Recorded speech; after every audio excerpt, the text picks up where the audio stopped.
Agence congolaise de prestations et services SARL, la solution rapide pour toute activité des transactions immobilières en République démocratique du Congo. Vente, achat, gestion, estimation, mise en location des biens meubles et immeubles, contactez-nous au +243 85 27 79 630. Vous avez une parcelle à vendre, un terrain, une villa, une concession, un bureau et un appartement à vendre ou à louer, contactez-nous au +243 85 27. Oji mamacita, Oji mamacita, tu demandes de qui de moi de nous pour t'acheter des cimasa. Vas-y mamacita, Oji mamacita, en plan ensemble je t'ai dit je t'aime à travers le mininga. Oji mamacita, tu demandes de qui de moi de nous pour t'acheter des cimasa. Oji mamacita, en plan ensemble je t'ai dit je t'aime à travers le mininga. Quand je pense à toi je suis pas allé, je suis péché encore. Tu t'en fous de mes reproches et de mes erreurs qui sont moches. La bonne j'arrange mes souvenirs dans la rue, je deviens rage quand je suis dans le... Mbote libota na ngai mbote na bino mokolo malamu awa toza na commune ya Bandalungwa nde balobaka Bandal c'est Paris. Donc à la station automona on a mis tout qui est Bélan des ordres Prince Kasavubu. Donc awa eza entrée ya Inga à place bateka mituka bon. Et puis place bateka mituka en face kuna boyomona ezali Metro Bar donc to kotana na lupango total. Donc awa tolakisimba moko na lupango place ezali tolakisa emplacement. Donc lupango eza 3e parcelle na makadam ya Inga yango wana tozonga skono na Inga kuna to beta na makolo. Donc bomona nanu entrée ya lupango tolakisaki station place to koteli tolakisi Metro Bar place baoteka mituka wana Metro Bar ici ke yenda ka samedi dimanche. Oh baloba mageno dimanche, chaque dimanche, chaque samedi dimanche dans les bruits nanenga ki week-end.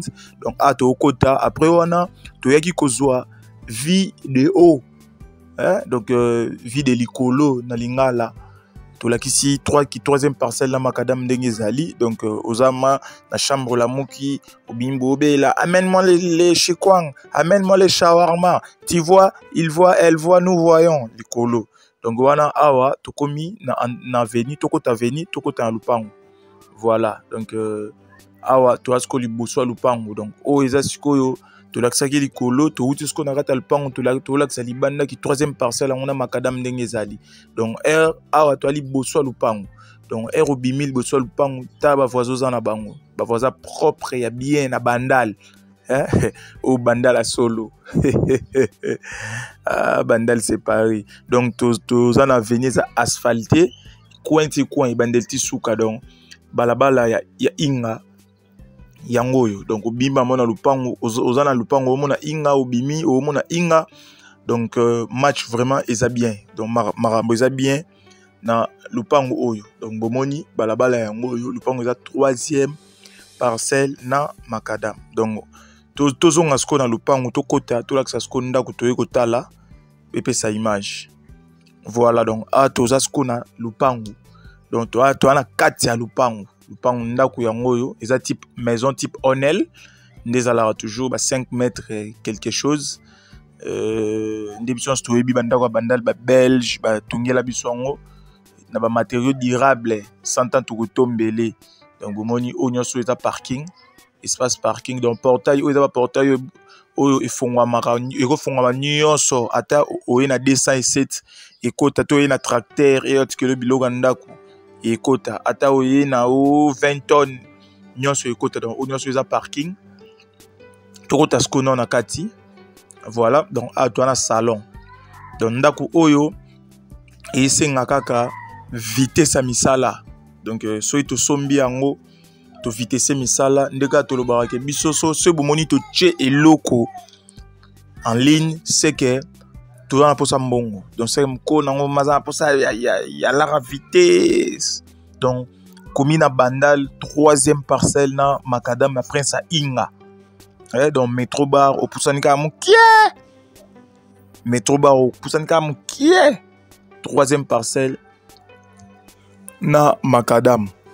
Donc pour na balinga bandal mingi palais yango type Onel et propre bon salon des ali donc il a soin et ça rare question il y a réfectionnement peinture à sika misala mikie marambu donc marambu tout ça yango bien donc voilà to longo salon to y awa ezalaki prévu bomoni to kuti donc bakata courant tavanda soate to tambona ba torche na mo ba mine de caméra nde to pesa mo lumière donc wana eza prévu eza prévu pour na toilette visiteur na pour na toilette na kati et puis awa to na pièce à cuisine yango yo chambre moko eza wana mais eza fermé donc moi to côté zate awa to bimi na couloir oyo emema biso na sima.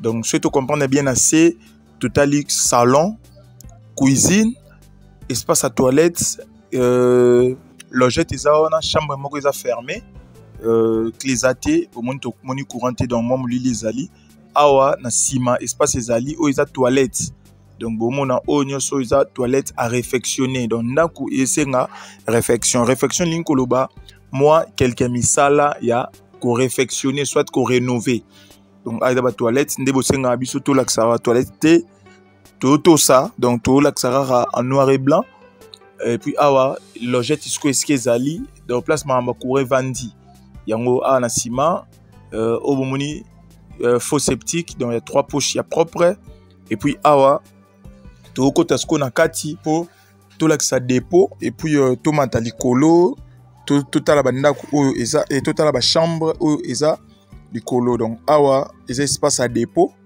donc dépôt eza juste après salon avant au matana ba chambre likolo dépôt eza wana dépôt yango yo donc robomba moi ça ki aloso mo ndenge ezala kaka automatisco likolo bomoni escalier bien fait à likolo donc na ebi ke boroka mo pour ba modification ezali awa ya danger donc bomona ba chambre minene donc ba o ba ebeli ba dimension ba chambre ba type Onel bokosami na bino pour awa eza mélange donc bomoni to na chambre auto benga chambre des parents eza munene donc eza double ba chambre ba Onel donc ba chambre ba Onel la ramikie bomoni macadam yango na place to côté laki donc troisième parcelle na macadam yango wana donc macadam yango wana torotala torobima libanda borotala donc boroka mo ba chambre eza minene ba chambre oyo eza mutu o era sombaki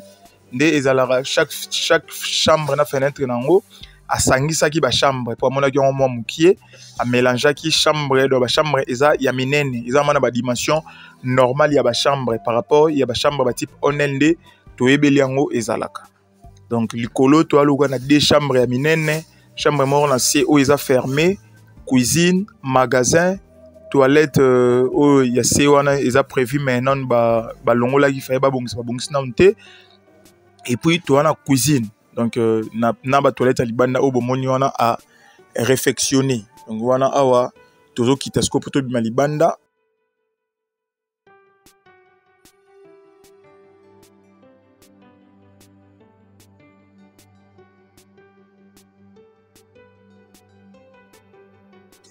donc wana awa to bima déjà bomoni ave lupangu ndezali avenir yango yo bien asphalté et bandelti suka bomoni ba voisin de bazali donc place mutuka nezali des places macadam ya inga ezali donc avenir za asphalté atoile boso lupangu bomoni ba voisin de bazali lupangu oyo bachango $90,000 à discuter donc ndega to lobara que ce bomoni to tche eloko c'est que ba document za bien c'est que propriétaire ana posa ya mbongo donc biso to tcha eloko te que nanenga ba ventir ya ba jeune non donc propriétaire ana posa ya mbongo donc pona ba o ba roza intéressé boyebi bandal ndenge ezalaka boyebi ba prix ya mapango bandal ndenge etekamaka obengi biso to pesa adresse à bureau oye to solola propriétaire aza sur place na Kinshasa document ezali certificat d'enregistrement donc le pango eza en bonne et due forme tous les documents eza bien et très bien